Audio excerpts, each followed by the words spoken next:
La era de Trump está causando muchos estragos a nivel mundial. Y México no se queda atrás. Hablemos nada más y nada menos de los desafíos y de las perspectivas del mercado laboral en México en la era Trump. Dirás, ¿qué tiene que ver, Fernanda? Pues mira, donde ponga más aranceles y acá no nos dejemos, hay gente que puede ser despedida. ¿Qué pasa con los migrantes que nos están regresando? ¿A qué se van a dedicar? ¿Cómo van a incorporarse en un mercado laboral? Ante tanta ausencia, ante tanto estar fuera de México, pues ¿qué relaciones tienes para poder conseguir un trabajo? Es un tema muy importante, muy importante. Si estás hablando que nada más datos del INEGI en noviembre del 2024, la población desocupada en México era casi de 2 millones de personas. No estoy hablando de la informal y la formal. Estoy hablando de no tener absolutamente trabajo. O sea, no informal o formal. No pagar o no pagar impuestos. No tengo trabajo. Punto. No tengo cómo mantenerme, siendo las mujeres evidentemente las más afectadas. Entonces, si este es el reto terminando el 2024, yo le pregunto a Fernando Bermúdez, director de Relaciones Corporativas de Manpower Group, y a Estefanía Rueda, socia del despacho laboral Littler, especialista en derecho laboral, ¿dónde estamos parados en México? ¿Cuáles ven ustedes como las amenazas más importantes en torno a no conseguir trabajo? ¿Por qué no se consigue trabajo? ¿No hay oportunidad o no se está preparado para el trabajo? Bien, si hablamos de oportunidades, yo creo que nos faltan oportunidades. Yo creo que lo que sucede en México hoy en día es una diferencia entre oferta y demanda, por decirlo de alguna manera, ¿no? Corremos un estudio en Manpower Group que llamamos Escasez de Talento, donde entrevistamos o encuestamos a más de 40.000 empleadores en más de 40 países del mundo y les preguntamos básicamente si encuentran a la gente o el talento que están buscando o no. Estamos hablando de un 70%. Está diciendo que no. En Latinoamérica estamos hablando del 67, casi el 70. México está en torno al 70, está por encima del promedio de la región. ¿Y lo contrato porque no hay de otra? Lo contrato porque no hay de otra y en muchos casos siguen con la vacante sin cubrir. ¡Ay! ¿Qué dices? Sí, porque definitivamente no encuentran el talento que buscan. Ahora, no es que no haya talento. Probablemente lo que está sucediendo es que el talento que existe no está preparado en lo que están buscando las empresas. Y eso es un problema muy de fondo que hay que revisar. ¿Qué están estudiando los jóvenes hoy en día? ¿En qué se están preparando? ¿Y qué es lo que necesitan las empresas? Estábamos hablando de un curso de inteligencia artificial que mínimo cuesta 50,000 pesos. Y dirás, esto es evidentemente un dineral. Sí, pero puede ser una carrera para ti. Creo que hay que buscar becas, ¿no? Pero puede ser una carrera. Este curso puede dejarte más que una carrera. Sin duda. Hay que pensar mucho en certificaciones y en estudios cortos hoy en día. ¿Verdad? Los modelos de carreras muy de largo plazo, 4 o 5 años, desafortunadamente están perdiendo vigencia, muchos de ellos. Se dice que en los próximos 5 años más del 50% de la población laboral activa hoy en día se va a tener que recapacitar de nuevo en nuevas habilidades, porque mucho de lo que estudiaron ya se queda obsoleto. Y me parece que eso dice mucho de cómo está fungiendo la política pública en cuanto a educación, ¿no? Porque realmente estamos teniendo una oferta educativa que no abarca las necesidades del mercado, que se está quedando atrás, que estamos ya en un sistema retrógrado de educación en el cual no está cubriendo todas las aristas, todas las necesidades operativas de las empresas hoy en día y que por eso también terminamos cubriendo esas vacantes a lo mejor con gente quizá de la India, que está más calificada en temas tecnológicos, ¿no? Quizá en otros países, porque también tenemos que reconocer que ya hoy en día México no es el México de 1970, ¿no? Donde nada más teníamos trabajadores que era mano de obra barata. Hoy en día ya también la mano de obra en México está más encarecida, pues derivado de muchas reformas que buscan pues mejorar las condiciones de trabajo de los empleados, pero que también conlleva un costo social bastante alto también para las empresas, ¿no? Entonces hay mucha fuga de esas contrataciones hacia otros países y eso nos lleva a que ya esas vacantes pues no se estén ofertando en México, pero se sigue capacitando a los jóvenes en ese tipo de empleos. Bueno, El dato de la informalidad en el 2024 es terrorífico. O sea, estás hablando que la informalidad laboral ascendió a 32.8 millones de personas. Estás hablando, 38% es un poquito, 40 millones. Estás hablando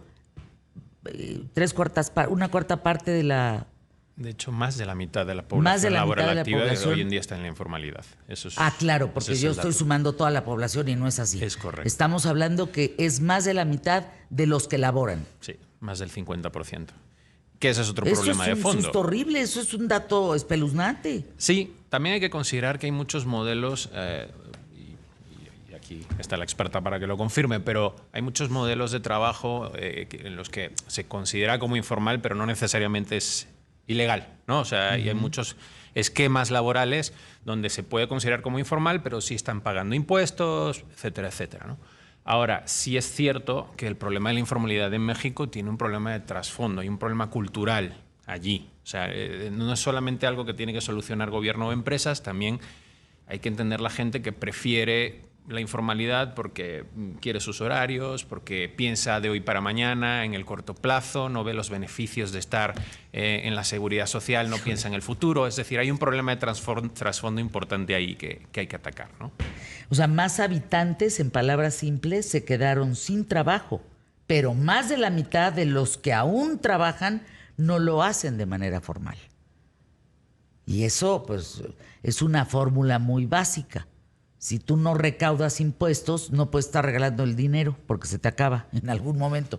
Eso pensaría uno, ¿no? Pero pensaría uno. La verdad de las cosas es que me llama mucho la atención que el gobierno está implementando este programa de México te abraza para todos los migrantes que están siendo repatriados a México, en el cual se establece que en cuanto llegues de regreso a México, vamos a tener ya como migrantes repatriados este derecho a la seguridad social, ¿no? Y la atención médica que te ofrece el IMSS.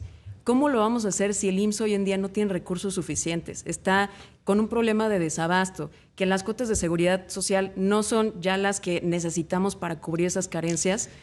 La verdad es que se me hace realmente algo utópico, ¿no? Que lleguemos a poder solventar no solo las necesidades de la gente que ya está inscrita formalmente ante el IMSS y bajo los otros programas que a lo mejor son de autoempleo, las plataformas digitales y todo esto, y además súmale, ¿no?, la carga social de todos los migrantes repatriados.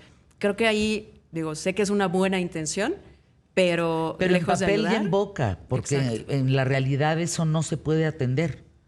Si los que tienen seguro no tienen la seguridad de imagínate, hay hospitales que están cerrando por falta de vendas. Digo, esa es la realidad, esos sí son los datos reales del México que estamos viviendo. Entonces, ¿llegan cuántos? ¿Dónde viven? ¿Dónde los colocas? ¿Que les da seguro social? Ajá, y luego, mientras de aquí a que se enfermen, ¿qué más les vas a dar? Sí es un tema, sí es un tema que hay que revisar a fondo. Definitivamente creo que lo que se están ahora mismo es tomando acciones muy de corto plazo, pero hay que pensar en el largo plazo. También habría que pensarlo como una oportunidad para solucionar el problema de escasez de talento que estaba mencionando antes. Es decir, mucha gente llegará con capacidades y con conocimientos desarrollados fuera que podrían ser muy útiles en el mercado laboral actual en México, pero se necesitan programas que permitan identificar qué talento tienen, qué habilidades tienen, qué otras cosas necesitan desarrollar y aprender para poder sacar el mejor provecho de ese talento en el mercado laboral mexicano, ¿no? ¿Cuál es el problema, Fernando Bermúdez, en este estudio que hacen de Manpower, que Manpower siempre está estudiando, investigando, midiendo, viendo las circunstancias desde todos los ámbitos? Hoy el trabajador quiere trabajar, pues, o sea, la persona quiere trabajar porque yo veo un rezago muy importante en muchos trabajadores. Estancamiento, falta de voluntad, o sea, veo muchas cosas que son un pero a la hora de poder cumplir con responsabilidades, con el crecimiento, con lo que hoy existe, pues. Ya no, ya lo dijiste, ya no son los 70, ya no estamos ni en los 2000 al principio. O sea, ya es un cambio de hace 15 años para acá, de todo. O sea, si tú no estás inmerso en el teléfono, en redes, pues no estás, o sea, estás retrasado. Sí, ahí das con un tema importante y es que cuando hablaba de escasez de talento no solamente es un problema de encontrarlo, sino también de fidelizarlo, ¿no? Que las empresas puedan mantener dentro de la organización el talento que necesitan y que no se les vaya. Y yo creo que aquí hay un tema y es que lo hemos comentado aquí en otras ocasiones. Es la primera vez en la historia que coinciden 4 diferentes generaciones en el mercado laboral. Uy. Estamos hablando de baby boomers que siguen todavía y que necesitan seguir produciendo. 50, muchos de ellos. 60 años. Correcto. Estamos hablando de generación X. 30 años. Un poco más arriba. 40. Entre los 40, 50 y tantos. Que todavía están en una etapa muy productiva y están en posiciones de liderazgo. Estamos hablando de millennials que están entre los 30, 40 y pocos, que también están buscando espacio para seguir creciendo profesionalmente. Wow. Y luego los centennials que ya están dentro del mercado laboral, 20, muchos 30. de ellos. Exacto. Son 4 generaciones con intereses y necesidades completamente diferentes. Y es un gran reto para las organizaciones gestionar esto, porque todos tienen un punto de vista diferente, expectativas diferentes, y poder combinar todo eso dentro de una misma cultura organizativa es muy complejo. Y ahí se notan ese tipo de situaciones que tú manifiestas, ¿no? Wow. De falta de Primera interés, vez etcétera. en la historia que convergen 4 generaciones en el mercado laboral. Es correcto. Vamos a anuncios QTF. Regresamos con estos desafíos y perspectivas del mercado laboral en México y también, pues siendo vecinos de Estados Unidos, cómo nos afecta estas decisiones y amenazas de Trump para ese tema, para el tema de esos mexicanos que ahí vienen de regreso. Ajá, y luego, ¿de qué van a comer? ¿De qué van a vivir? ¿Dónde van a vivir? Etcétera.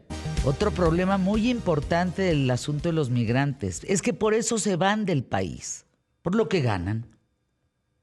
Lo que ganan cualquiera de ellos que cruzó en Estados Unidos es impensable que lo gane en México. Allá es muy caro vivir, pero los sueldos, pues piensen en una nana, en una persona que hace la limpieza en una casa, en un departamento. Por hora, no hombre, con lo que ganan en México, olvídalo. Eso no hay manera de que exista. Comparativamente, suban el salario mínimo, eso no existe. Entonces, ¿qué va a pasar con el retorno de estos migrantes cuando vienen de ganar 100,000 pesos y vayan a ganar 6,000? Porque ese es el comparativo. ¿Cuáles son los retos? ¿Cuáles dirían ustedes, Fernando Bermúdez, director de Relaciones Corporativas de Manpower Group, y Estefanía Rueda, especialista en Derecho Laboral, socia del despacho laboral Litter? ¿Qué dirías? ¿Cuáles son los retos en serio? Creo que hay diferentes aristas, ¿no? Una es la legal, que es la Ley Federal del Trabajo tiene un límite establecido que es del 10% de tu plantilla laboral que puede ser extranjera, ¿no? Solamente puedes contratar hasta el 10% de tu plantilla laboral que puede ser extranjero. Entonces, suponiendo, ¿no? y conociendo los datos de que no solamente repatrian mexicanos a México, sino que también nos mandan extranjeros, claro, ¿no? Centroamericanos, latinoamericanos y demás, pues hay muchas personas que no van a ser mexicanos, no van a ser connacionales y van a estar buscando empleo. Y las empresas, por mucho que quieran aportar, ¿no? su granito de arena a combatir este problema del desempleo también para los migrantes, pues va a ser complicado porque tenemos esta legislación hoy en día que no se ha modificado. Si bien hay muchas cámaras industriales, cámaras de comercio que están tratando de colaborar, de coordinarse con el gobierno para justamente informarle a los migrantes cuáles son estas vacantes que hoy en día tenemos y que a lo mejor, como bien comentamos, quizá ya alguno de ellos ya tenga estas capacidades nuevas que hoy en día se necesitan, pues la realidad de las cosas es que tenemos esta restricción, ¿no? Entonces, eso nos va a poner el pie en poder llegar a combatir ese tipo de cuestiones hoy en día. Dice Eduardo, nos escribe a través de @QTF en X. También hay un problema, Fer, analistas, que las empresas quieren personas con 2 maestrías, 10 años de experiencia y no mayor de 25 años. Pues, ¿cómo vas a lograr eso? Si tienes eso, pero pues tienes 40 años y no piensan en ti. Es que es una trampa esto. ¿Cómo alguien de menos de 30 años va a poder tener 2 maestrías y experiencia. Es ilógico. Un poco sí. En tiempo y forma, eso es imposible. Un poco sí. O te dedicas a la maestría o trabajas. Hay empresas y empresas, ¿no? Yo diría que no todas tienen este tipo de requerimientos. Hay empresas que sí apuestan por el talento joven y prefieren, y de hecho muchas están empezando a tomar medidas de capacitar a su propio talento. Es decir, no esperar a que vengan capacitados o con el conocimiento que necesitan. Empiezan a fijarse mucho en las habilidades blandas, y esto es algo que el talento joven sobre todo tiene que pensar mucho. Es cómo desarrollo habilidades blandas en un contexto en el que la digitalización, la automatización, la tecnología entra a jugar un rol importante en el mercado laboral y en el mundo de las empresas. Capacidad de toma de decisiones, pensamiento crítico, comunicación, capacidad de trabajo colaborativo son habilidades blandas que hoy en día las empresas necesitan muchísimo y que el talento joven puede desarrollar a pesar de que no tenga gran experiencia en su currículo. Entonces, hay que darle la vuelta y también pensar un poco es cómo podemos complementar lo que tiene hoy en día una empresa y qué puedo yo ofrecer más allá de lo que diga mi currículum en términos de capacitación o de conocimientos, ¿no? Buen día, saludos desde Saltillo, Coahuila. José Martín, gracias por estar con nosotros. Muchos amigos profesionistas, Fer, que trabajamos y pagamos más de 35 años impuestos, estamos bien preocupados, por la perspectiva que se está dando de nuestras pensiones. La mayoría creemos lo que ustedes están diciendo, no hay dinero. Sí, es un tema, y lo comentaba bien Estefanía, o sea, no es sostenible económicamente subvencionar todo, ¿no? Y desde el Estado poner todo. De hecho, hay otros países en Europa que están pasando por este problema porque hay un bono demográfico, que les repercute. La tasa de natalidad ha bajado, hay poca gente joven incorporándose al mercado laboral. La gente que está en el mercado laboral es gente que está por retirarse y no hay cómo mantener o pagar las pensiones, el retiro, etcétera, etcétera. Es un problema que nos está atacando a todos en todas las regiones y creo que cada uno tiene que empezar a pensar un poco en su futuro de cómo puedo yo construir un futuro sostenible económicamente sin esperar a que el gobierno lo haga. Sí, ya no basta con tus aportaciones de seguridad social, sobre todo porque si ya tienes muchos centennials que están diciendo yo quiero una flexibilidad en el trabajo, yo quiero libertad, yo quiero decidir por mí mismo, se están yendo por el lado de los freelancers, ¿no? O de crear sus propias empresas. Y entonces, en ese sentido, dejan de aportar a la seguridad social y dejan de contribuir a este sistema, y lo que va a pasar es que el día de mañana, quienes se vayan a empezar a retirar, pues van a tener unas pensiones mucho más reducidas y todo va a depender, pues, de tu ahorro personal, ¿no? Híjole. Básicamente. Pero es un círculo vicioso porque, pues, ¿cómo ahorras si no ganas? Exacto. Es correcto.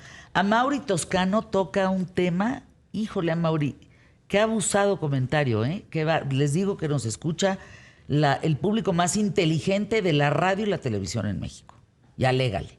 Dice Amaury, escuchen esto, hay mucha gente capacitada. Lo malo es que la empresa quiere contratar para barrer a un ingeniero, para lavar la ropa a un doctor, para acomodar la mercancía en los estantes de la tienda a un técnico en informática. Creo que Amaury toca un tema bien importante. ¿Se contrata verdaderamente a la persona que da resultados y que sabe? Porque yo he visto que hay contrataciones de gente que dices, ¿cómo están contratando a este ratero? O sea, ¿cómo están contratando a este inepto? ¿Por qué le pagan esa cantidad de dinero? Es impensable. ¿Por qué? ¿A quién se contrata finalmente? Y es cierto lo que dice, ¿eh? Sí, pasa algo muy curioso, que ya lo han identificado varias empresas y a lo mejor, corrígeme si estoy mal, pero que es el uso de la nueva tecnología, por ejemplo, de la inteligencia artificial, al momento de revisar los currículums, lo que hacen es buscar a veces palabras clave, ¿no? Entonces, si tú no escribiste correctamente en tu currículum que te dedicas a tal sector, que tuviste tal puesto, que tienes tal certificación, de la forma en la que lo está buscando el programa, la inteligencia artificial, van a filtrar tu currículum, no pasaste a la siguiente fase y a lo mejor sí eras la persona indicada para el puesto. Entonces, también ahí pues es un tema, ¿no?, que muchas veces el no revisar cómo se está programando esta tecnología, pues juega en nuestra contra en ese sentido.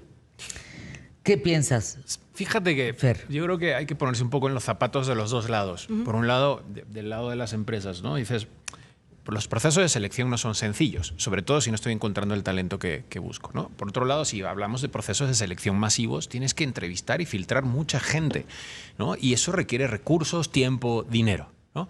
En un país con un contexto económico como el que estamos mencionando, que tampoco es fácil para las empresas, ¿no? Eso es por un lado. Pero por otro lado, del lado del candidato, de quien está buscando trabajo, empleo, creo que también queda un poco entender cuál es el nuevo contexto.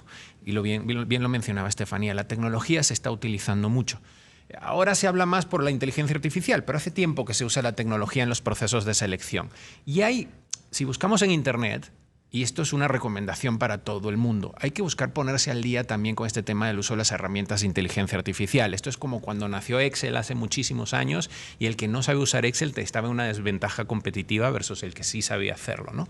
Si empezamos a investigar y averiguar y a empezar a usar esas herramientas, descubrimos que hay herramientas de inteligencia artificial que te permiten mejorar tu currículum, que te permiten mejorar tus opciones para conseguir trabajo en el momento en que una herramienta o una máquina está mirando Como tu el currículum. algoritmo. Esto es como cuando hace 20 o 30 años decíamos, yo quiero tener más oportunidades que el de al lado. Buscaba cómo hablar con el director de recursos humanos, buscaba cómo meter mi folder con mi currículum un poco más... O sea, te buscabas la vida porque estás compitiendo en un mercado laboral. O tenías 3 o 4 trabajos. O tenías 3 o 4 trabajos y aplicabas a 8 trabajos diferentes a ver cuál conseguías, ¿no? Pues hoy en día la tecnología es algo que está ahí. Todos tenemos que aprender a utilizarla de alguna u otra manera para poder también tener una ventaja competitiva a la hora de buscar trabajo. Eso es así.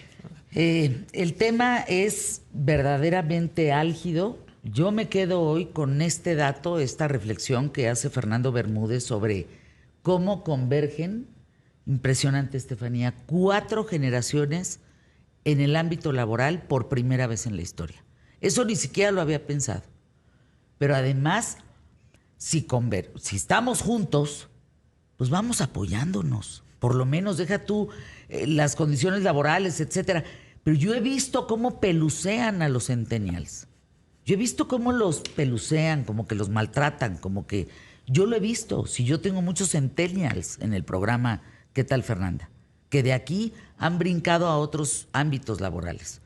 Pero la gente no confía en ellos. Los millennials, o sea, he tenido... Bueno, hoy esas 4 generaciones convergen en este programa.